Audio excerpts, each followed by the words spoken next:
Hello friends, कैसे हो आप सब। आई होप कि आप सब अच्छे होंगे और लगे होंगे पेपर की तैयारी में, क्योंकि अभी भर्तियां आई है। तो अभी हर कोई सोच रहा होगा कि अभी इस भर्ती को हाथ से निकलने नहीं देते हैं। तो फ्रेंड्स, जैसे कि मैं अपने नोट्स आप सबके साथ शेयर कर रही हूँ, तो उसी में मैं नेक्स्ट आज लेके आई हूँ आपके लिए कि हिंदी कवियों का उपनाम। ठीक है, इससे अभी मैं हिंदी के टॉपिक चला रही हूँ, उसमें मैं जीवनी और संधि विच्छेद के नोट्स मैंने शेयर किए हैं अभी तक। आज लेके आई हूँ कि जो बार बार पूछा जाता है हिंदी कवियों के उपनाम। फ्रेंड्स, मैं ये टॉपिक जो उठा रही हूँ, जिसमें मैंने देखा है कि बार बार पूछा जाता है क्वेश्चन इस टॉपिक से। आयोग हमेशा चाहता है कि इस टॉपिक से एक नए क्वेश्चन बने। तो चलो शुरू करते हैं स्टडी विद बीना राणा के साथ। आज का टॉपिक हिंदी कवियों का उपनाम। तो इसमें पहला है गया प्रसाद शुक्ल सनेही। इसका उपनाम है त्रिशूल। ठीक है, कभी त्रिशूल पूछता है और कभी सनेही पूछता है, तो आपको दोनों ही नाम याद रखने हैं कि गया प्रसाद का नाम है सनेही और त्रिशूल। जो भी आएगा दोनों याद कर लेना। नेक्स्ट है मैथिली शरण गुप्त। मैथिली शरण गुप्त को राष्ट्रकवि भी कहते हैं, दद्दा भी कहते हैं और मधुप और दद्दा बहुत बार पेपरों में पूछा गया है कि मधुप और दद्दा किसका उपनाम है। तो मैथिली शरण गुप्त। फ्रेंड्स, ये दद्दा नाम ऐसा याद रखना है कि चलो मैथिली शरण गुप्त ने बहुत टाइम तक हिंदी साहित्य में अपना योगदान दिया।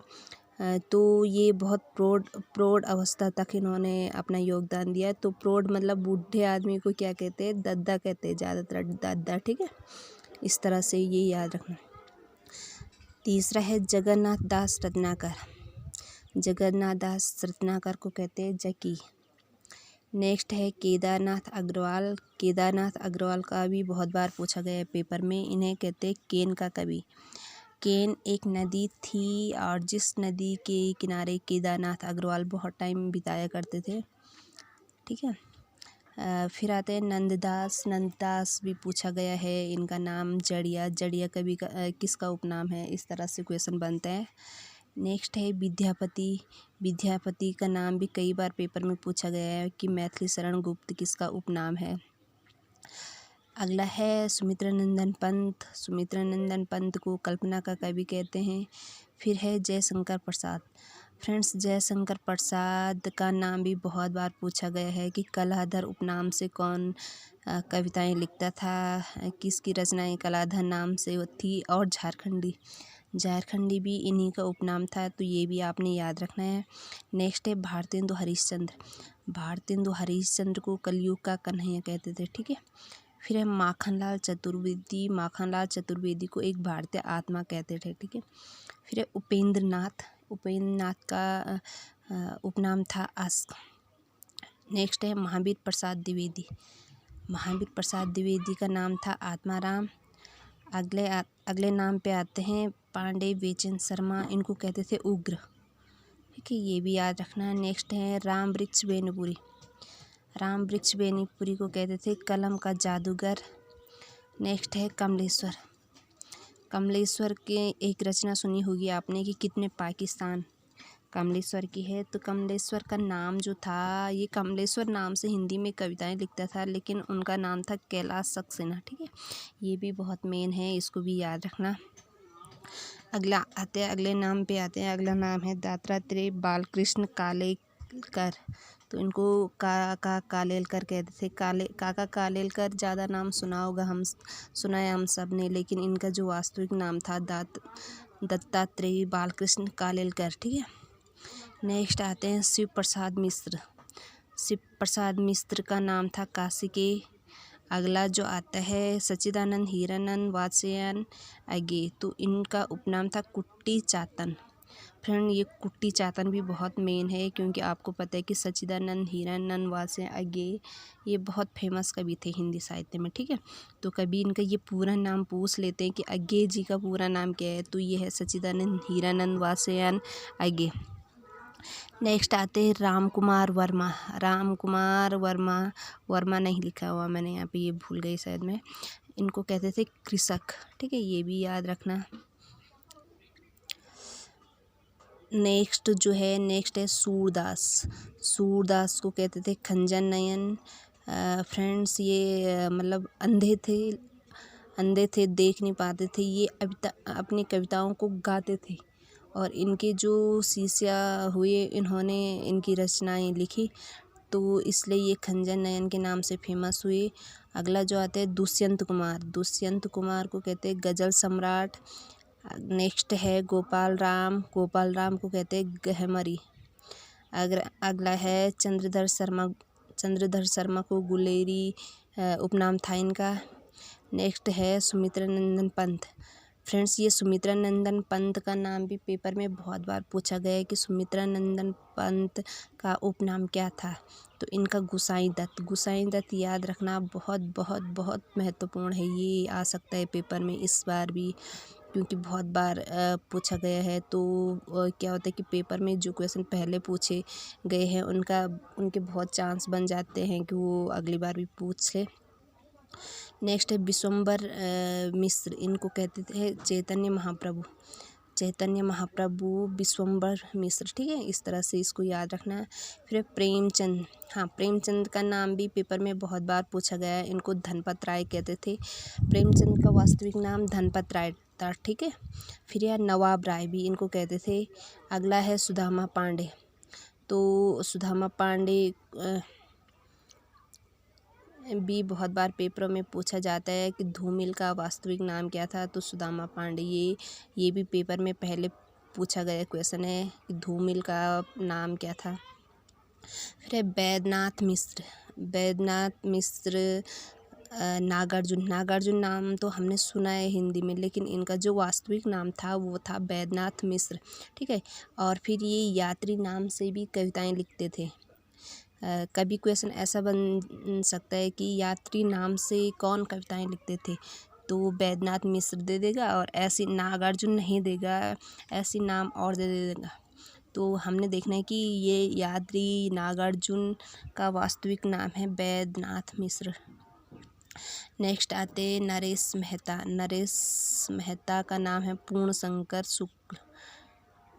अगला नाम है नाभादास। नाभादास का नाम क्या था, नारायण दास। नेक्स्ट है सूर्यकांत त्रिपाठी निराला। सूर्यकांत त्रिपाठी निराला का नाम क्या था, गरगज सिंह, ठीक है। निराला का गरगज सिंह, ये भी बहुत कम सुना होगा आपने, लेकिन ये बहुत मेन है, इसको भी याद रखना। अगला नाम जो आता है बद्री नारायण चौधरी, ये प्रेम घन के नाम से जाने जाते थे। फिर नेक्स्ट आते हैं राजेंद्र बाला घोष। हाँ, ये बंग महिला, ये बंग महिला के नाम से हम सब जानते हैं इनको, लेकिन इनका जो वास्तविक नाम था वो था राजेंद्र प्रसाद घोष। नेक्स्ट है हजारी प्रसाद द्विवेदी। हजारी प्रसाद द्विवेदी को बैद्यनाथ द्विवेदी भी कहते थे, ठीक है। ये भी याद रखना है, ये भी बहुत महत्वपूर्ण है, बैद्यनाथ द्विवेदी। हजारी प्रसाद द्विवेदी या बैद्यनाथ द्विवेदी, ठीक है, बचपन का नाम था ये इनका।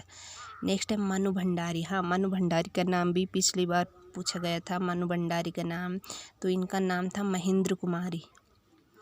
नेक्स्ट नाम पे आते हैं, नेक्स्ट है रमाशंकर शुक्ल। इनका नाम था रसाल।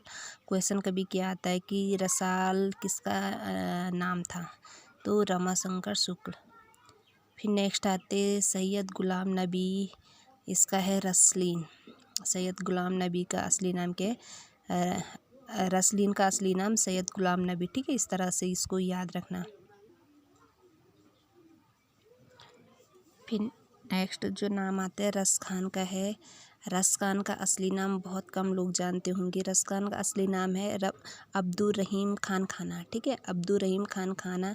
ये भी पूछ लिया जाता है कई बार कि अब्दुल रहीम खान खाना का नाम क्या था या रस खान का असली नाम क्या था। रस खान नाम से तो ये अपनी रचनाएं लिखते थे, लेकिन असली नाम इनका अब्दुल रहीम खान खाना था, ठीक है। फ्रेंड्स क्या होता है ना कि बहुत नाम ऐसे होते हैं जिनसे हम परिचित नहीं होते हैं, हम उन्हें शॉर्टकट नाम से जानते थे, उनका ना तो असली नाम जानते हैं, ठीक है। तो कभी पेपर में यही उठा के दे देता है कि कभी असली नाम पूछ लेता है या कभी उपनाम पूछ लेता है, तो हमें ये सब याद करना है। नेक्स्ट है मोहनलाल महतो, वियोगी। हाँ देखो, ये वियोगी की भी बहुत रचनाएं, इसका असली नाम है मोहनलाल महतो। नेक्स्ट है फ्रेंड्स हरिप्रसाद द्विवेदी, तो इसको कहते हैं वियोगी हरि। अब देखो, मैंने इसीलिए ये दोनों लिखे क्योंकि वियोगी और वियोगी हरि में कंफ्यूज नहीं होना है। अगर केवल वियोगी आएगा तो इसका नाम है मोहनलाल महतो, और अगर वियोगी हरि भी पूछ लेते हैं तो हरिप्रसाद द्विवेदी। वियोगी हरि के नाम से हरि से जोड़ना, हरिप्रसाद द्विवेदी, ठीक है। फिर जो बहुत ही बार पूछा गया है, गौरा पंत का असली नाम है शिवानी, ये भी हमको याद रखना है। अगला है हजारी प्रसाद द्विवेदी। हाँ, हजारी प्रसाद द्विवेदी को ब्योमकेश शास्त्री भी कहते थे, ब्योमकेश शास्त्री भी इनका नाम था, ये भी याद रखना है। नेक्स्ट है लक्ष्मी नारायण को क्या कहते थे, सुधांशु, ठीक है, ये भी याद रखना है। अगला जो आता है राहुल सांकृत्यायन। फ्रेंड्स, ये नाम भी पेपरों में बहुत बार पूछा गया है कि केदार पांडे किसका वास्तविक नाम था, या राहुल सांकृत्यायन का उपनाम क्या था। केदार पांडे के नाम से इनको जानते थे, ठीक है फ्रेंड्स। तो मैंने वही नाम उठाए हैं जो मुझे लगता है कि ये फिर से रिपीटेड हो सकते क्वेश्चन। और फ्रेंड्स, अगर ये मेरे नोट्स सही लगे, मैंने पहले भी बताया कि मेरी राइटिंग तो कुछ खास नहीं है, लेकिन मेरे पॉइंट सही रहते हैं, इसीलिए अगर सही लगे आपको नोट्स, आपको लगता है कि ये पेपर में आ सकता है क्योंकि हिंदी हर जगह पूछी जाती है, तो फ्रेंड्स लाइक और कमेंट करना मत भूलना, और शेयर करना, ज़्यादा से ज़्यादा शेयर करना, क्योंकि क्या होता है ना कि अगर आप लाइक करोगे, कमेंट करोगे, तो मैं फिर से अपने नोट्स आप सबके साथ शेयर करूँगी। Thank you friends, thank you so much.